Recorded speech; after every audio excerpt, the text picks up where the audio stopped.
Chapter 31-32. Klinik servis tampan suamiku. Zola telah tiba di apartemennya. La tersenyum-senyum melihat tingkah Ellert. Rasa kesal yang tadi menderanya telah pergi entah kemana. Semua karena Ellert. Setelah keluar dari hotel tempat dilaksanakannya acara pernikahan Regan dan Clara, entah dari mana datangnya, tiba-tiba Ellert sudah duduk di atas motornya, dan menunggu tepat di depan lobi hotel. Zola benar-benar terkejut melihat sikap Ellert yang acuh saja, memarkirkan motor bututnya di depan lobi sebuah hotel ternama. Lalu dengan santainya ia melambaikan tangan ke arah Zola, membuat Zola menggeleng-gelengkan kepalanya. "Hai my lovely wifey." Panggil Ellert membuat wajah Zola memerah. "Hai El, kok kamu tahu-tahu udah ada di sini?" Tanya Zola saat sudah berada dekat motor yang diduduki Ellert. "Emang kenapa? Kamu nggak suka?" Tanya Ellert balik. Ditanya, balik nanya.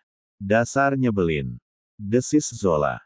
Ellert terkekeh lalu segera meminta Zola naik ke atas motornya.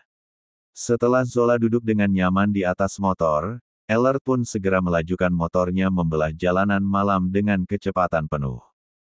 Zola memekik girang. Laluapkan semua rasa kesalnya sambil berteriak sepanjang jalan. Ellert hanya tersenyum simpul memandangi ekspresi Zola dari kaca spionnya. Tak lama kemudian, Ellert telah sampai di The Baked Potato. The Baked Potato adalah sebuah bar yang diperuntukkan bagi orang-orang yang ingin menikmati makan malam dengan diiringi pertunjukan musik jazz. Ellert tahu, Zola belum sempat makan malam, karena itu ia membawanya ke sana agar dapat mengajak Zola makan malam, sekaligus menikmati pertunjukan musik jazz secara live. Zola tersenyum bahagia. Ellert memang pandai dalam menghiburnya. Tak perlu banyak kata, tapi tindakannya langsung tepat ke sasaran. Zola telah berganti pakaian dengan sebuah gaun malam yang cukup seksi. Ellert yang tadinya sedang memainkan ponselnya sambil bersandar di kepala ranjang, sontak menegakkan badannya saat melihat penampilan Zola yang sanggup membuat libidonya naik dalam sekejap. Mungkin inilah yang dinamakan halal efek. Sebab ia tidak pernah merasakan ini dengan wanita lain. Walaupun melihat wanita penggoda dengan tubuh nyaris telanjang yang sibuk menari-nari di hadapannya, ia tak pernah peduli apalagi tertarik karena itu dulu teman-temannya semasa di Milan mengiranya penyuka sesama jenis. Ada juga yang mengatakannya impoten karena itu ia tidak pernah tertarik dengan perempuan. Dugaan teman-temannya itu jelas tak berdasar. Buktinya, hanya dengan melihat Zola berpakaian sedikit terbuka, tubuhnya langsung menegang, sesuatu yang tadi tertidur nyenyak di dalam sangkarnya sontak terbangun. Bahkan celananya gini terasa sesak karena sesuatu itu telah menggelembung di bawah sana. "Zo," panggil Ellert dengan suara seraknya.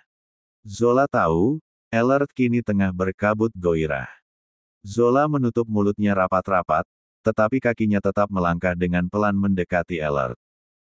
Ellert mengulurkan tangannya yang disambut Zola. Dengan sekali sentakan kini Zola telah terduduk di atas pangkuan Ellert. "Apa ini? Kau mencoba menggodaku, bisik Ellert parau tepat di telinga Zola. "Aku hanya ingin menyenangkan suamiku, apa tidak boleh?" Zola balik menggoda seraya mengerlingkan sebelah matanya. Ellert terkekeh lalu menjepit hidungnya gemas. "Apa kau tidak lelah? Kalau tidak, aku ingin kita bermain sepanjang malam. Mumpung kita masih ada 1 hari lagi untuk libur." Tanya Ellert. Walaupun kini hasratnya tengah melambung tinggi, tapi ia tak mau memaksakan diri. Yang terpenting adalah kenyamanan sang istri. Sebab ia ingin Zola merasa menjadi istri yang dicintai, bukan menjadi pemuas nafsu. Zola menyandarkan kepalanya di dada Ellert, seraya memainkan ujung jari-jarinya di dada Ellert.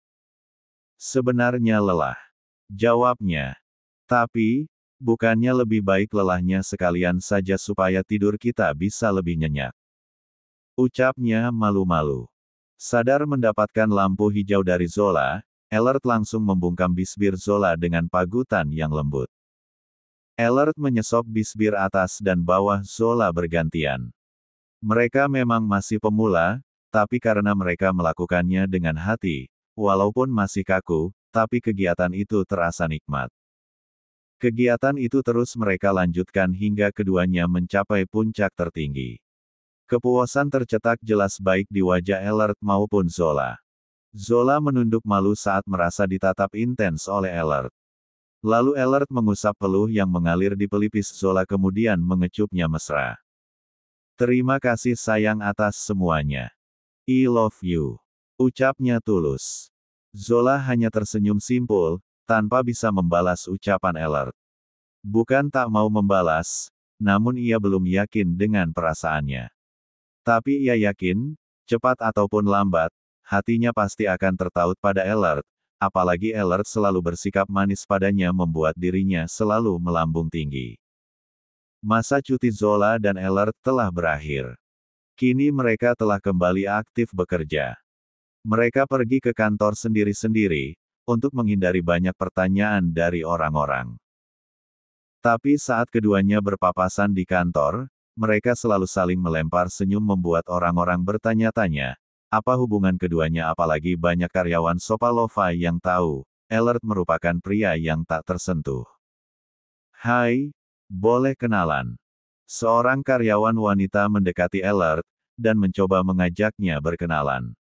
Elert hanya menatapnya datar, lalu berlalu dari hadapan perempuan tersebut, tanpa mengucapkan sepatah kata pun, membuat perempuan itu berdecak kesal hingga menghentakkan kakinya ke lantai. Karyawan wanita lainnya hanya terkekeh geli melihatnya. Duh, kasihan, dikacangin ya. Ejeknya. Perempuan itu tersenyum sinis, kalau kau hebat coba kau yang mengajaknya berkenalan. Aku akan berikan apapun yang kau mau kalau kau berhasil berkenalan dengannya. Ucap karyawan wanita tadi. Oke, $100. Kau harus memberiku $100 kalau aku berhasil berkenalan dengannya. Aku yakin aku pasti akan berhasil. Kau lihat, aku bukan hanya lebih cantik darimu, tapi aku lebih seksi dan menggerahkan. Sahut perempuan itu yakin. Deal. Ucap karyawan wanita itu. Kemudian karyawan wanita berpakaian seksi itu mendekati Elert, yang sedang hendak masuk ke lift menuju lantai tertinggi gedung itu. Dipegangnya tangan Elert tiba-tiba, hingga Elert menoleh dan menatap tajam perempuan itu. Tatapan itu bukan hanya tajam, tapi mengintimidasi membuat perempuan berpakaian seksi itu kesulitan menelan salivanya. Ah, maaf, Aku hanya ingin berkenalan denganmu, boleh? Ucap perempuan itu dengan suara dibuat-buat sesensual mungkin. Elert lantas menghempaskan tangannya sekali libas saja, sehingga tangan perempuan itu terlepas dan terhuyung ke belakang. Elert tersenyum sinis pada perempuan itu lalu meninggalkannya dengan santai. Dasar OB sialan. Sok ganteng. Sok cakep. Belagu. Aark. Brongsek. Awas saja kau. Aku akan membuatmu segera dipecat dari sini. Pekik perempuan berpakaian seksi itu. Karyawan wanita yang pertama tadi datang menghampirinya seraya tertawa mengejek. Hahaha. Kalau kalah bilang saja, nggak perlu marah-marah. Ejeknya. Sialan. Desis perempuan berpakaian seksi itu. Zola tampak sedang sibuk mengetik kata demi kata, yang ada di dalam otaknya kemudian menuangkan ke dalam sebuah proposal kerjasama. Tiba-tiba asisten Gary menghampirinya membuat mata semua karyawan lainnya terkejut. Selamat siang, Nona Zola. Sapa asisten Gary. Ah, selamat siang asisten Gary, apa ada yang bisa saya bantu? Tanya Zola bingung, sebab tak biasanya seorang asisten CEO menemui pegawai biasa seperti dirinya. Begini Nona, mulai hari ini Anda akan bekerja sebagai sekretaris Tuan Muda Miguel, jadi silahkan bereskan barang-barang Anda. Akan ada orang yang akan membawanya ke lantai atas. Ucap asisten Gary sopan, membuat Zola menganga tak percaya. Bukan hanya Zola, tapi juga Keira, Roland, dan semua pegawai yang satu lantai dengan Zola pun ikut menganga tak percaya. Bagaimana bisa pegawai biasa tiba-tiba diangkat sebagai sekretaris CEO? Apakah mungkin Zola memiliki hubungan dengan CEO mereka? Seperti itulah dugaan-dugaan mereka. Chapter 32. Kabar mengenai pengangkatan Zola sebagai sekretaris Tuan Muda Miguel telah menyebar ke seantero Sopalova. Bisik-bisik yang berupa pro maupun kontra mulai berhembus. Tetapi ternyata bisikan berupa kontra yang lebih nyaring terdengar. Mereka tidak terima Zola diangkat jadi sekretaris CEO mereka. Alasan ketidaksukaan mereka bukan hanya karena Zola yang hanya sekedar pegawai biasa, tetapi juga karena rasa iri. Mereka iri, Zola bisa menjadi lebih dekat dengan CEO mereka. Apalagi Zola terkenal sangat cantik. Dia juga baik dan ramah.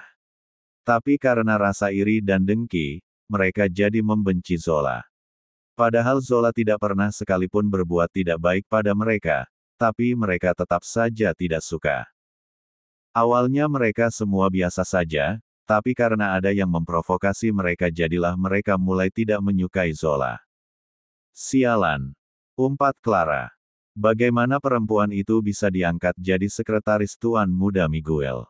Ark, mengapa dia selalu menang selangkah dari diriku? Geram Clara di ruangannya. Saat ia mendengar tentang pengangkatan Zola sebagai sekretaris CEO baru mereka. Sedangkan di ruangan lain, Regan tampak menggeram kesal, karena tadi sempat memergoki Zola tersenyum manis dengan Ellert. Apa hubungan Zola dengan OB Keprat itu? Senyum itu. Aku sangat tahu apa arti senyum itu. Tidak mungkin Zola secepat itu melupakanku. Tidak mungkin Zola menjalin hubungan dengan seorang OB rendahan seperti dia. Ark. Branks asteriska, sialan. Zola hanya milikku. Hanya milikku. Geram Regan tidak terima, Zola tersenyum begitu manis pada Ellert sebab ia sangat tahu arti senyum itu. Bertahun-tahun menjalin hubungan dengan Zola, tentu ia tahu senyum yang ia lemparkan pada Ellert tadi adalah senyum penuh rasa cinta. Tapi ia tidak mempercayai bila Zola secepat itu melupakannya dan menaruh rasa pada Ellert. Apalagi Ellert hanya seorang OB, walaupun tampan, baginya tetap saja tak pantas bagi Ellert bersanding dengan Zola. Baginya, hanya dirinya yang pantas bersanding dengan Zola. Zola sedang berjalan di koridor lantai teratas gedung Sopalova.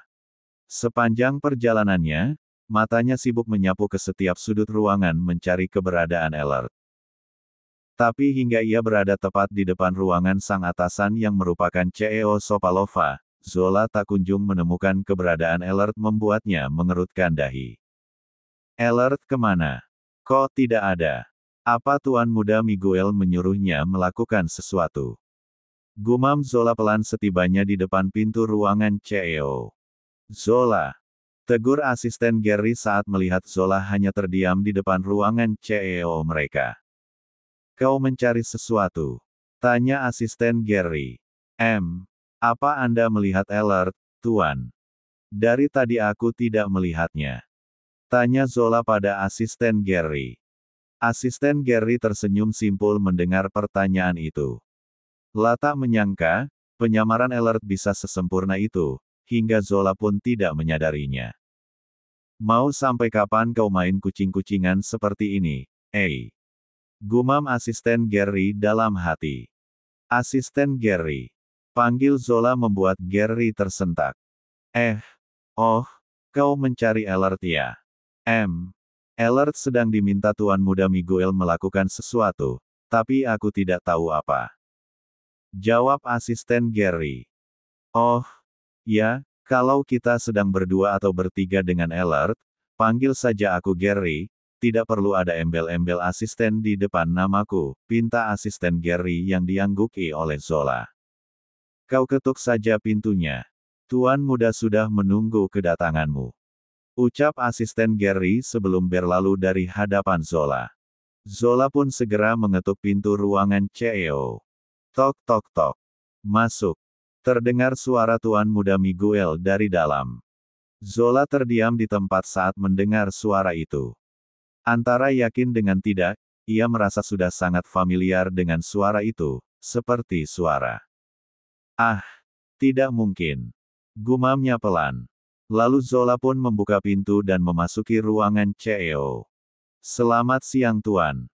Ucap Zola seraya membungkukkan badan. Mengapa menunduk? Apa kau melihat uang di lantai itu?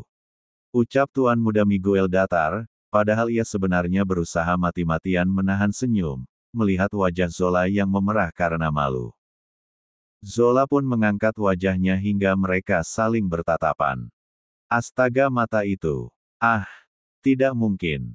Mengapa aku selalu teringat pada Elartia? Apakah aku memang sudah jatuh cinta padanya, sehingga selalu membayangkan wajahnya seakan aku sangat merindukannya? Tadi suaranya dan sekarang matanya. Ah, aromanya juga. Kok bisa ya? Jangan-jangan kalau Tuan Muda Miguel membuka maskernya, aku akan merasa seperti melihat Elert. Zola bicara pada dirinya sendiri hingga tanpa sadar, seulas senyum terbentuk di bibir merah muda miliknya. Ekem. Tuan Muda Miguel berdeham untuk menyadarkan Zola dari lamunannya. Ah, iya Tuan Muda. Ucap Zola gelagapan. Mulai sekarang kau bertugas sebagai sekretarisku. Tugasmu mengatur jadwalku dan melakukan apapun perintahku. Tegas Tuan Muda Miguel. Suaranya terdengar sedikit berbeda karena tertutup masker. Tapi biar begitu, Zola mendengar suara itu persis suara Elert walau sedikit berbeda.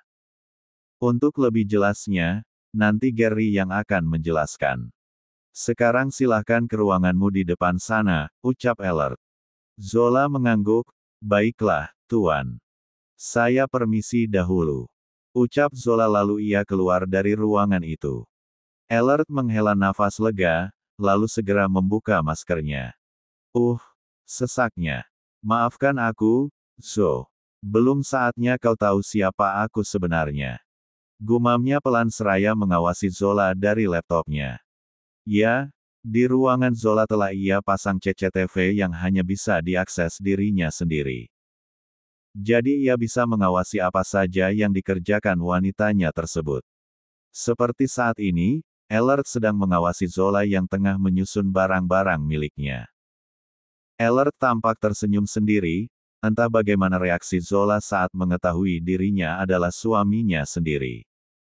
Karena Zola mulai bekerja sebagai sekretarisnya, Elert pun mengunci ruangannya. Lah takut Zola tiba-tiba saja masuk saat ia sedang melepas maskernya. Baru saja Elert hendak memeriksa beberapa berkas miliknya, tiba-tiba ponselnya berdering. Setelah melihat nama penelpon, Elert pun segera mengangkat panggilan itu. Halo, Mom. Sapa Elert pada sang Momi yang ada di seberang telepon. Halo, El. Bisakah kau pulang malam ini? Tanya Momi Elert. Bukankah Mom dan Dad masih di Spanyol? Tanya Elert seraya mengerutkan kening. Mom dan Dad sudah pulang sejak kemarin. Kau saja yang jarang pulang, dan tidak peduli kepada Mom dan Dad. Jadi Mom dan Dad pulang pun kau tidak tahu. Sahut Momi Elert seraya merajuk. Sorry Mom, El sibuk jadi tidak sempat pulang. Sahut Elert merasa bersalah. Ya sudah, kalau kau tak mau Mom marah padamu pokoknya, malam ini kamu harus pulang kita akan makan malam bersama dengan seseorang. Ujar Momi Elert. Makan malam bersama seseorang. Siapa? Tanya Elert penasaran. Kau lihat saja nanti. Makanya, kau harus datang. Awas kalau tidak. Mom akan datang ke kantormu dan menyeretmu pulang secara paksa, biar kau malu di depan karyawan-karyawanmu. Ancam Momi Elert membuat Elert mendengus karena sifat pemaksa sang Momi tidak kunjung berubah.